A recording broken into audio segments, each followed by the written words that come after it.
Greek soldiers in Asia Minor are retreating. Ataturk's army on their tail.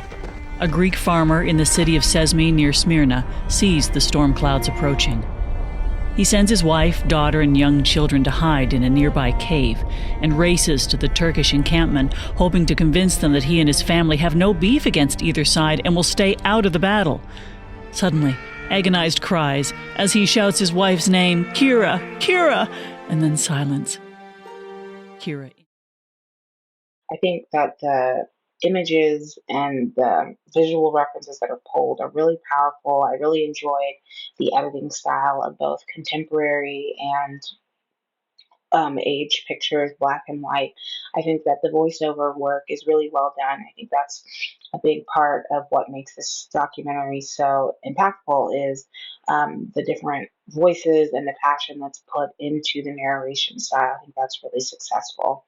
I think I'm also was really pleasantly surprised to see at the end that this is autobiographical. I think it's hard to do to talk about something that was clearly so barbaric and hard to live through. And so I think the filmmakers did a really great job of handling the material and sort of bearing the lead about how this is actually about their experience or their mother's experience and sort of weaving in that personal, you can tell after the fact that there's a clear personal connection, but it's not clear where and how until the end. So I'm not sure if the pictures, the black and white pictures, were sourced from family or if those were research, but it's clear that they were really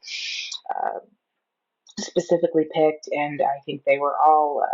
I'm glad that they were all included, particularly the ones of the actual documentarian. I think that was a really nice touch and made it a really uh, and gave us a real nice air of hope towards the end. A narrator tells about the tragic story of the full catastrophe in Greece in the 1920s. The film, though short, was able to pack in a lot of information about this time in history. Very effective use of black and white photos of the people, the area, and the ships. I thought the narrator's voice was very articulate with a sympathetic tone. The music added to the heartfelt emotion of the piece. Definitely my favorite part of this was the reveal at the end that this was actually a personal story, and that this was the story of our narrator's ancestors and how they ultimately came to survive this catastrophe and to make their way ultimately to the U.S. where they presumably started new lives. I would have loved to have seen this story unspool over a much longer period of time, and I think it would stand up to that. This was great as a brief overview, but I would love to see the version of this that really goes into the details and brings these people to life. Not necessarily, as a work of fiction or anything, but just as a more depth exploration of who they were and everything that they went through. Good use of its images. It felt like a really personal story, from this perspective. The narration was good. It was clear, personable feeling. And I also really enjoyed the use of sound effects in this. It had a podcast type feel, using those sound effects and those images to make it even more immersive. I thought it was really well done. Just something that you can listen to and learn and just be immersed in this documentary. A very impactful short film.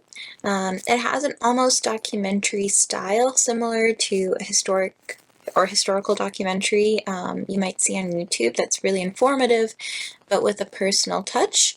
I thought it was really great. It was a really neat way of sharing history and also family history, and the ending is really inspiring. Learning kind of like this condensed version, this very quick version of it, was really interesting to hear, and especially because they did have a personal element of having specific people, not just the facts of what historically happened, but being able to tell like their own history because it is their own ancestors, like them specifically of what happened, probably based off of like memory and stories that got passed down in their family.